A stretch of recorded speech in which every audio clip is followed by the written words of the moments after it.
Alhamdulillah nahmaduhu wa nasta'inuhu wa nastaghfiruhu wa nu'minu bihi wa natawakkalu alayhi wa na'udhu billahi min shururi anfusina wa min sayyiati a'malina. Man yahdihillahu fala mudilla lahu wa man yudlilhu fala hadiya lahu wa ashhadu an la ilaha illallah wahdahu la sharika lahu wa ashhadu anna Muhammadan abduhu wa rasuluhu. Amma ba'd, faqad qala Allah ta'ala fil Qur'an al-'azim wal furqan al-majid. A'udhu billahi minash shaitanir rajim. Bismillahir rahmanir rahim. يا أيها الناس اتقوا ربكم الذي خلقكم من نفس واحدة وخلق منها زوجها وبث منهما رجالا كثيرا ونساء واتقوا الله الذي تساءلون به والأرحام إن الله كان عليكم رقيبا. يا أيها الذين آمنوا اتقوا الله حق تقاته ولا تموتن إلا وأنتم مسلمون. يا أيها الذين آمنوا اتقوا الله وقولوا قولا سديدا يصلح لكم أعمالكم ويغفر لكم ذنوبكم ومن يطع الله ورسوله فقد فاز فوزا عظيما. اللهم صل على محمد وعلى آل محمد كما صليت على إبراهيم وعلى آل إبراهيم إنك حميد مجيد. اللهم بارك على محمد وعلى آل محمد كما باركت على إبراهيم وعلى آل إبراهيم إنك حميد مجيد. அளவற்ற அல்லாஹ்வின் நிகரற்ற அன்புடையவனுமாகிய எல்லாம் வல்ல அல்லாஹ்விற்கு புகழ் அனைத்தும் ஸலவாத்தும் ஸலாமும் முத்தமத்துத நபிகள் நாயகம் ஸல்லல்லாஹு அலைஹி வஸல்லம் அன்னவர்கள் மீது அன்னவருடைய குடும்பத்தவர் உத்தம சஹாபாக்கள் நல்லவர்கள் நம் அனைவரின் மீது என்றென்றும் நிலவற்றுமாக.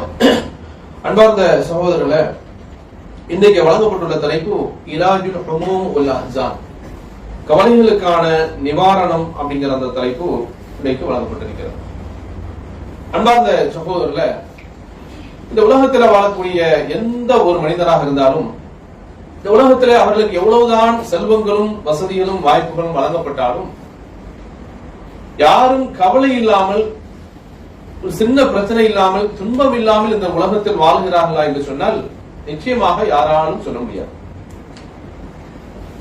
சிலருக்கு ஒவ்வொருவருக்கும் ஒவ்வொரு விதமான கவலைகள் இருக்கலாம். சிலருக்கு பெட்ரோல் சம்பந்தமான கவலைகள் இருக்கலாம், சிலருக்கு மனைவி சம்பந்தமான கவலை இருக்கலாம், சில பேருக்கு பிள்ளைகள் சம்பந்தமான கவலை இருக்கலாம், சில பேருக்கு நோய் சம்பந்தமான கவலை, சிலருக்கு பொருளாதார சம்பந்தமான கவலைகள். இப்படி பார்த்தோம்னா கவலைகள் விதங்கள் வேறு மாதிரியாக இருக்குமே தவிர உலகத்துல யாருமே எங்களுக்கு எனக்கு எந்த கவலையும் இல்லை அப்படின்னு யாராலும் சொல்ல முடியாது. உலகத்துல அப்படி சொல்றோம், அவருக்கு என்னப்பா கவலை இல்லாத மனுஷன் ராஜா மாதிரி இருக்கிறாரு அப்படின்னு சில பேர் சொல்றோம். ஆனால் அவருடைய மனதிற்குள் உள்ள இருக்கக்கூடிய கவலையை அவர் யார்ட்டையும் சொல்றது இல்லை, வெளிப்படுத்துறது இல்லை. அவருக்குள்ள வச்சிருக்கிறார், வரைச்சு வச்சிருக்கிறார். நாம வெளிப்படையாக பார்த்து என்ன சொல்றோம் அப்படின்னு சொன்னா அவர் கவலை இல்லாதவர் அப்படிங்கிற மாதிரியான பேசி விடுகிறோம்.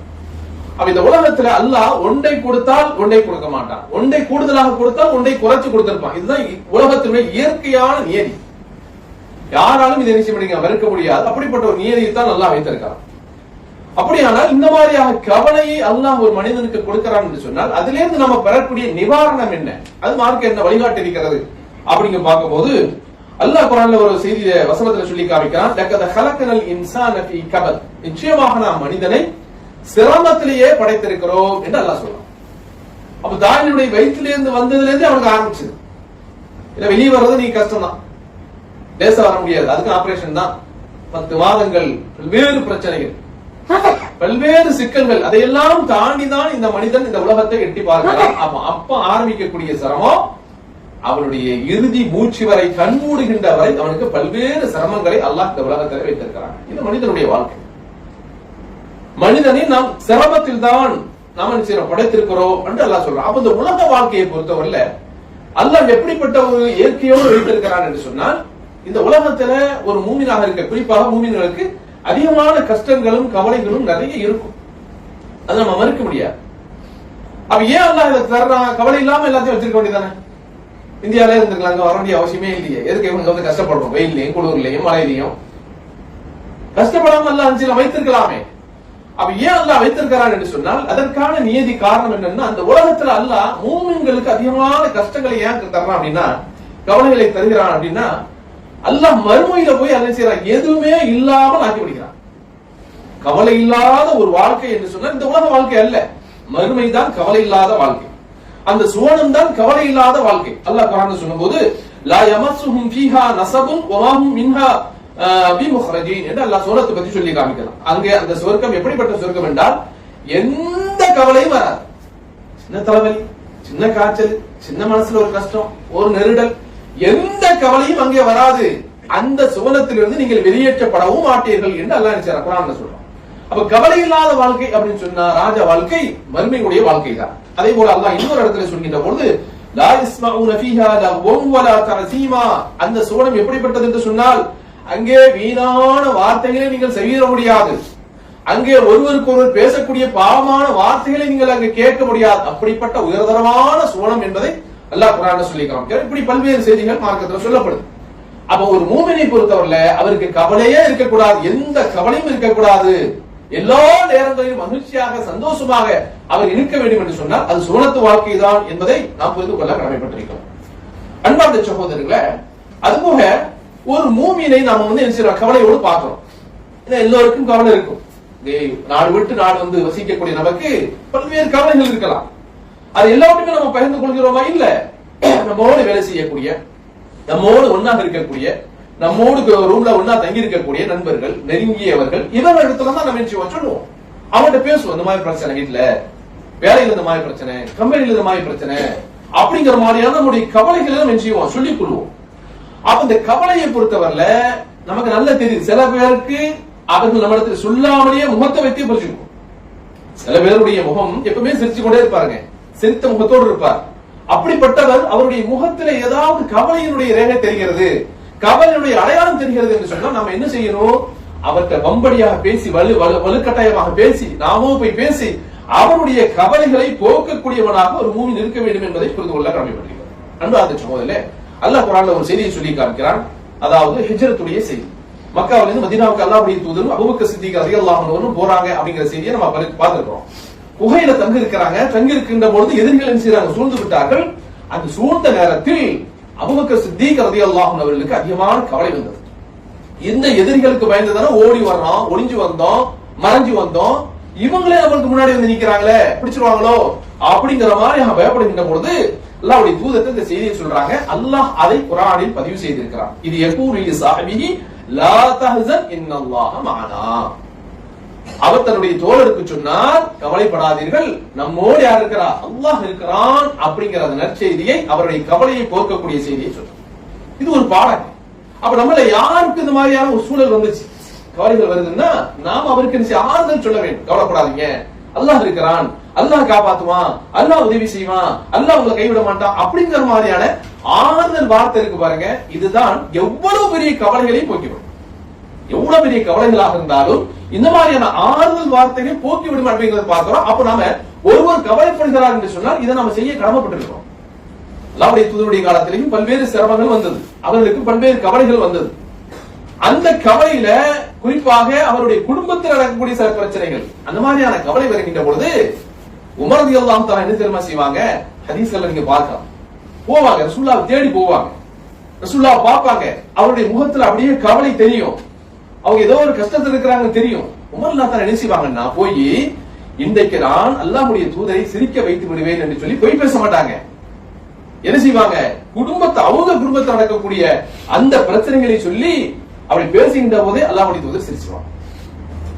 உமர் ரலியல்லாஹு தஆலா அவர்கள் என் மனைவி இப்படி செய்தா, அப்படி செய்தா, என் பிள்ளைங்க இப்படி செய்தாங்க, குடும்பத்தை எப்படி நடந்துச்சு அப்படின்னு அவங்களுடைய அந்த குடும்ப செய்திகளை சொல்கின்ற பொழுதே என்ன செய்வாங்க? அல்லாஹ்வுடைய தூதர் சிரித்து விடுவார்கள் அப்படிங்கிற செய்தியை உமர் ரலியல்லாஹு தஆலா அவர்கள் பதிவு செய்யறாங்க. அப்ப ஏன் இதை சொல்றாங்க? அப்ப ஒரு சகோதரர் கவலையில் இருக்கிறார் என்று சொன்னால் அவருக்கு அவருடைய கவலை போக்க, சில பேருக்கு என்ன செய்ய முடியும்? பொருளாதாரத்தை கொடுத்து உதவி செய்ய முடியும், அவருடைய கஷ்டத்தை போக்க முடியும், அதற்கான வழிகளை உண்டாக்க முடியும். ஒண்ணுமே இல்லை அப்படின்னா வார்த்தைகளால் அவருக்கு அவருடைய கவலையை போக்கக்கூடிய செய்திகளை சொல்ல வேண்டும் என்பதை புரிந்து கொள்ள வேண்டும். அதனால தான் அல்லாஹ்வுடைய தூதர் சொன்னாங்க, முஸ்லிம் ஹதீஸ் பதிவு செய்யப்பட்டிருக்கிறது, வன் நஃபஸ் அன் முஃமினின் குர்பத்தன் மின் குரபி துன்யா நஃபஸல்லாஹு அன்ஹு குர்பத்தன் மின் குரபி யௌமில் கியாமா. எவர் ஒருவர் ஒரு முஃமினுடைய கஷ்டத்தை இந்த உலகத்தில் போக்கினாரோ அல்லாஹ் அவருடைய மறுமை கஷ்டத்தை போக்கும். நல்ல தெரியுது, இவர் கஷ்டப்படுறாருங்க, நாம இதுல தலையிட்டாகணும், இவருக்கு அதான் இதான் நம்ம செய்தாகணும், ஏதாவது நம்ம உதவி செய்யணும் அப்படிங்கிற மாதிரியாக அவருடைய கஷ்டத்தை நம்ம போக்கணும்னா அல்லாஹ் மறுமை நாளில் அவருடைய கஷ்டத்தை நம்ம போக்குவான் அப்படின்னு சொன்னாங்க. அடுத்து சொன்னாங்க, ஒமன் யஸ்ஸர அலா முஸிரின் யஸ்ஸரல்லாஹு அலைஹி ஃபித் துன்யா வல் ஆখিরাহ. இந்த உலகத்தில் ஒரு மூமினுடைய சிரமத்தை, கஷ்டத்தை ஒருவர் லேசாக்குவாரானால், அதை போக்குவாரானால் அல்லாஹ்வும் நிச்சயமா மறுமை நாளிலேயும் சரி இந்த உலகத்தில் மறுமையிலும் அவருக்கு லேசாக்குவான் என்று நினைக்கிறாங்க. அல்லாஹ்வுடைய தூதர் ஸல்லல்லாஹு அலைஹி வஸல்லம் சொல்லக்கூடிய இந்த செய்திகளை நம்ம பார்க்கிறோம் என்று சொன்னா, அப்ப கவலையை போக்குவது, நாம ஒரு சகோதரருக்கு செய்யக்கூடிய ஒரு உதவி என்பதை நாம் புரிந்து கொள்ள வேண்டும். அடுத்த அன்பார்ந்த சகோதரர்ல, இந்த கவலை வருகின்ற பொழுது ஒரு விஷயத்தை நம்ம புரிஞ்சுக்கணும். இதெல்லாமே நம்முடைய விதியில் எழுதப்பட்ட ஒன்று. எல்லாமே அல்லாஹ் பிக்ஸரா எழுதிட்டான். நமக்கு வரக்கூடிய கஷ்டங்கள், பிரச்சனைகள், பெருசு சின்னது, எப்ப போகும் எப்ப வருங்கிற எல்லாத்தையுமே அல்லாஹ் எழுதிட்டான்.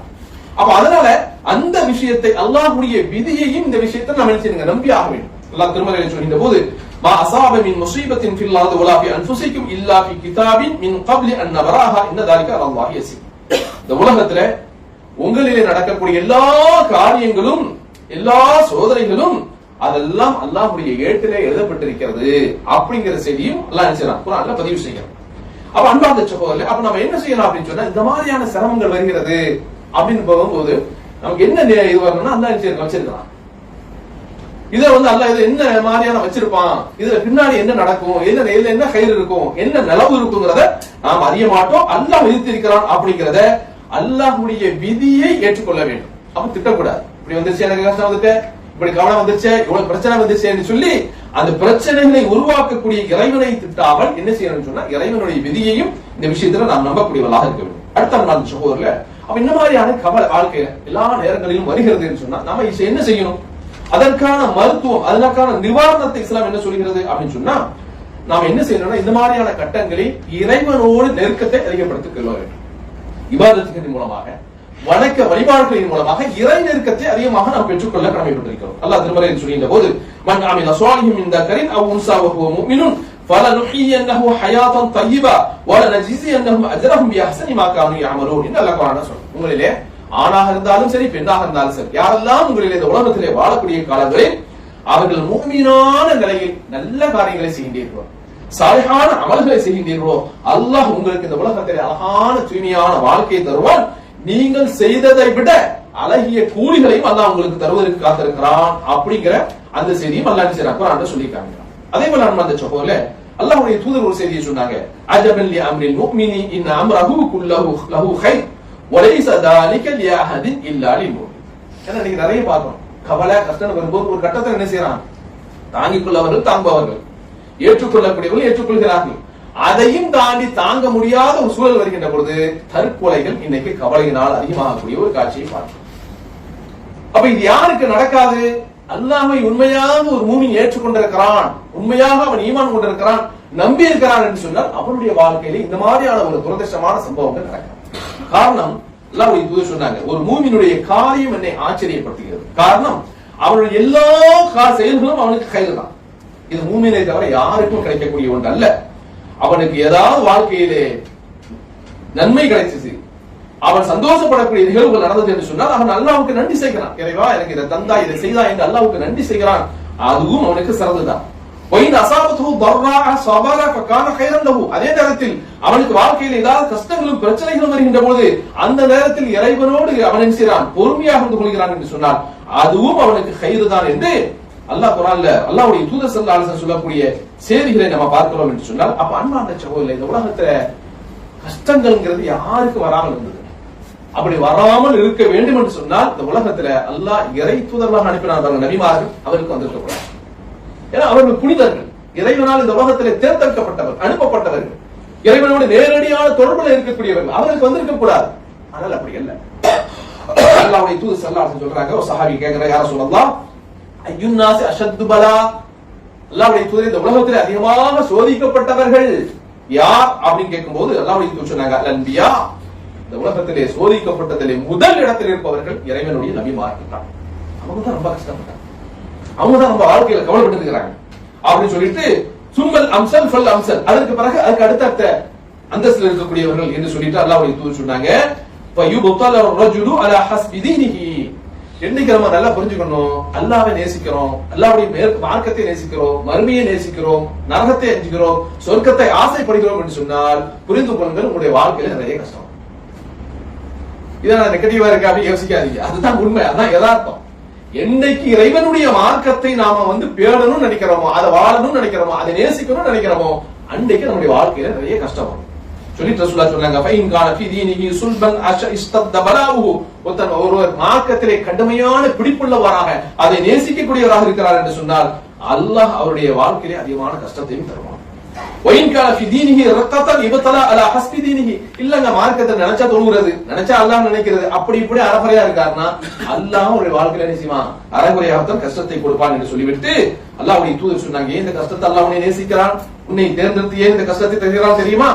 இந்த உலகத்துல நீ செய்யக்கூடிய அத்தனை பாவங்களையும் அந்த பாவங்களை களைவதற்கு நிவாரணமாக அல்லாஹ் உனக்கு துன்பத்தையும் கஷ்டத்தையும் மனக்கவலையும் கொடுத்து கொடுத்து கொடுத்து கொடுத்து ஒரு பக்கத்தில் உன் பாவத்தை மன்னித்து விடுகிறான். கடைசியாக இந்த பூமியிலே நீ நடக்கின்ற போது இறைவன் நேசிக்கக்கூடிய அடியானையாக நீ நடந்து உன் மீது எந்த பாவமும் இல்லாமல் அல்லாஹ் ஆக்கி விடுகிறான் என்று அல்லாஹ்வுடைய தூதர் ஸல்லல்லாஹு அலைஹி வஸல்லம் சொன்னார். இது திருமதியிலே பதிவு செய்யப்பட்ட ஒரு ஹதீஸ். அப்ப அன்பார்ந்த சகோதரர்களே, அப்ப இந்த மாதிரியாக மனக்கவலைகள் கஷ்டங்கள் வருவது ஒரு மூமினை பொறுத்தவரை நல்லதா கெட்டதா என்பதை நாம் புரிந்து கொள்ள கடமைப்பட்டிருக்கிறோம். அதே நேரத்துல இந்த மாதிரியான கவலைகளில் அல்லாஹ்வுடைய தூதர் அல்லாஹ்விடத்தில் பாதுகாப்பும் தேடி இருக்கிறார். புகாரில ஒரு ஹதீஸை பார்க்கிறோம், முக்கியமான துஆ, அல்லாஹும்ம இன்னி அஊது பிக மினல் ஹம்மி வல் ஹஸனி வ அஊது பிக மினல் அஜ்ஸி வல் கஸ்லி வ அஊது பிக மினல் ஜுப்னி வல் புக்லி வ அஊது பிக மின் கலபத்தித் தைன் வ கஹ்ரிர் ரிஜால். இறைவா, கவலை, கஷ்டம், இயலாமை, சோம்பேறித்தனம், கோழைத்தனம், கஞ்சத்தனம் எல்லாத்தையும் விட்டு நான் உன்னிடத்தில் பாதுகாப்பு தருகிறேன் இறைவா என்று கேட்டுவிட்டு குறிப்பாக சொன்னார்கள், எனக்கு கடன் சுமை அதிகரிப்பதையும் அந்த கடன் வாங்கியதால் என்னை மக்கள் கழுத்தை முடிச்சு நெருக்கிறாங்க கடனாளிகள், இந்த மாதிரியான நெருக்கடிக்குள்ளாகுவதை விட்டு இறைவா உன்னிடத்தில் நான் பாதுகாப்பு தருகிறேன் என்று ரசூலுல்லாஹி செய்தாங்க. இந்த பிரார்த்தனையில துஆ செய்திருக்கிறார்கள் அப்படிங்கிற செய்தியை பார்க்கிறோம். இது போக ஆயிஷா அம்மையார் அறிவிக்கிறாங்க, அல்லாஹ்வுடைய தூதர் ஸல்லல்லாஹு அலைஹி வஸல்லம் அவர்கள் எப்போதெல்லாம் அவர்களுக்கு மனக்கவலை ஏற்பட்டது, ரசூலுல்லாஹ் கஷ்டப்பட்டாங்க, இந்த உம்மத்தை நினைச்சு கஷ்டப்பட்டாங்க, அன்றைக்கு வாழக்கூடிய மக்களை நினைத்து கஷ்டப்பட்டாங்க, இந்த மக்கள் இஸ்லாத்தை புறக்கணிக்கிறாங்க, நரகத்துல கூட்டம் கூட்டமா போய் விழுறாங்களங்கிறத நினைச்சு கவலைப்பட்டாங்க. இப்படி நிறைய விஷயத்தை செய்தாங்க, அல்லாஹ்வுடைய தூதர் கவலைப்பட்டாங்க. இன்னும் சொல்ல போனால் கடுமையான காட்டு, புயல் காற்றோ மேகம் சூழ்ந்து வந்தாலோ இதனால் அல்லாஹ் இந்த உம்மத்தை அழித்து விடுவான, அதாவது விடுமோங்கிற மாதிரியான கவலைப்பட்டிருக்காங்க. அப்போ அல்லாஹ்வுடைய தூதர் அந்த ரசூலுல்லாஹி ஸல்லல்லாஹு அலைஹி வஸல்லம் கான யகூலு இன்தல் கரம், கஷ்டமான நேரத்துல சொல்வாங்களா, லா இலாஹ இல்லல்லாஹுல் அலீமுல் ஹலீம், லா இலாஹ இல்லல்லாஹு ரப்புல் அர்ஷில் அதீம், லா இலாஹ இல்லல்லாஹு ரப்புஸ் ஸமாவாதி வ ரப்புல் அர்த் ரப்புல் அர்ஷில் கரீம். புகாரியில் பதிவு செய்யப்பட்ட ஒரு ஹதீஸ். அப்போ இந்த உலகத்துல மகத்தான இறைவன், நுட்பமானவன், அவனை தவிர இந்த இறைவனும் இல்லை. மகத்தான அர்ஷுக்குரியவன், அவனை தவிர இந்த இறைவனும் இல்லை. இந்த வானங்கள் இந்த பூமியினுடைய இறைவனவன் தான், அவனை தவிர வேற இந்த இறைவனும் இல்லை. ரப்புல் அர்ஷில் கரீம், கண்ணியமான மகத்தான அந்த அர்ஷுக்கு சொந்தக்காரன் இறைவா அப்படின்னு நினைச்சுவாங்க. இறைவனை புகழ்ந்து இந்த திக்ரை எப்போமெல்லாம் அல்லாஹ்வுடைய தூதருக்கு மனக்கவலை வந்ததோ அந்த நேரத்தில் இதை சொல்லுவார்கள் அப்படிங்கிற செய்தியை புகாரில பார்க்கிறோம் என்று சொன்னார். அந்த அன்பார்ந்த சகோதரர்களே, அப்போ அல்லாஹ்வுடைய மார்க்கத்தில் நிறைய வழிகள் இருக்கிறது மனக்கவலையை போக்குவதற்கு. அந்த மாதிரியான விஷயங்களை கடைபிடிக்கக்கூடிய நல்லவர்களாக நம் அனைவரும் எல்லாம் அல்லாஹ் இருக்கிறோம்.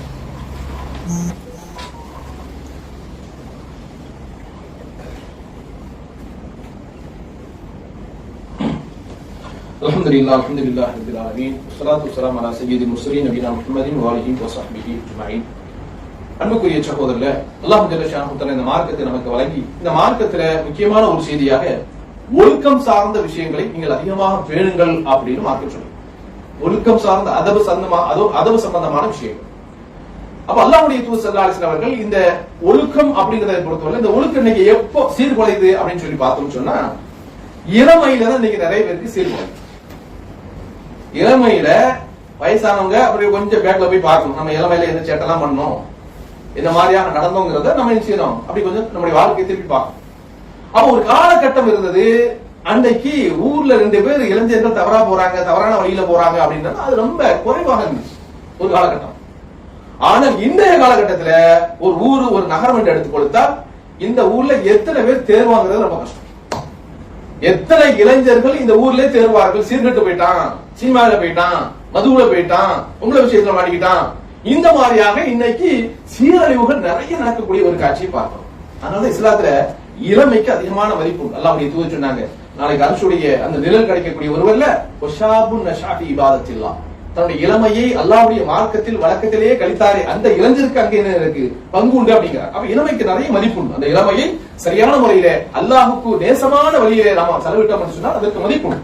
ஏன்னா அதுதான் கிடக்கூடிய காலம், அதுதான் உங்களுடைய வாழ்க்கையில மோசமான தருணம் அப்படிங்கிறத இன்னைக்கு நம்ம டீனேஜ் சொல்றோம்ல, அதுதான் இஸ்லாம் எழுதி சொல்லிக்காங்க. அந்த சோதனையே இதை சொல்றோம் அப்படின்னா, சமீபத்துல கர்நாடகால ஒரு ஆய்வு எடுத்திருக்கிறாங்க, சுகாதாரத்துறையில இருந்து ஒரு ஆய்வு எடுத்திருக்கிறாங்க. கல்லூரியிலே படிக்கக்கூடிய மாணவர்கள், இன்னைக்கு எல்லா ஊர்ல அப்படிதான் இருக்கு, கல்லூரியில பள்ளியில கூட சில படிக்க வைக்கிறோம், எந்த புள்ள எங்கட வழிகட்டு எங்க தறிக்கட்டு போகுதோ அப்படிங்கிற மாதிரியான கவலை எல்லா பெற்றோர்களுக்கும் இருக்கிறது. அப்ப அந்த ஆய்வு செய்ததுல கல்லூரியிலே படிக்கக்கூடிய மாணவர்கள் 7000 மாணவர்களுக்கு HIV பாசிட்டிவ். 1 2 இல்லங்க, 7000 மாணவர்களை என்ன செய்றாங்க, செக் பண்ணி பார்க்கறாங்க.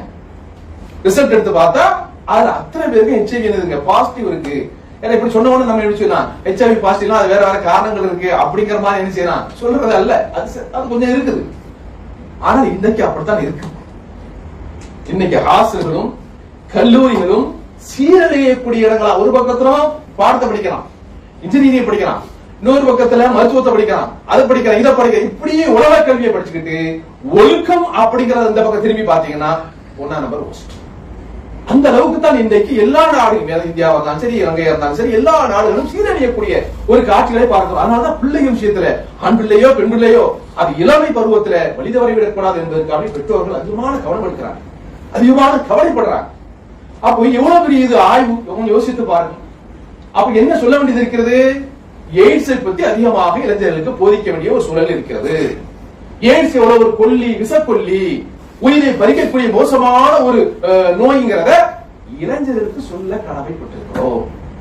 அது தெரியல, சாதாரணமா நினைக்கிறாங்க, சாதாரண ஒரு விஷயமாக, ஒரு சாதாரண ஒரு பிரச்சனையாக, ஒரு நோயாக நினைக்கிறாங்க, மோசமானது அப்படிங்கறத இன்னைக்கு இளைஞர்களுக்கு மத்தியில, இளைஞர்களுக்கு மத்தியில நாம் சொல்லக்கூடிய கடமை இருக்கிறது என்பதை இன்னைக்கு கர்நாடகத்தினுடைய ஆய்வு சொல்கிறது என்று சொன்னால், ஒரு மாநிலத்துக்கு நமக்கு தெரியுது, இப்படிதான் எல்லா மாநிலத்திலும் நம்ம செய்யணும், சோதனை செய்து பார்க்கணும், எல்லா நாட்டையும் சோதிச்சு பார்க்கணும், எல்லா நம்ம தெருவையும் சோதிச்சு பார்க்கணும்.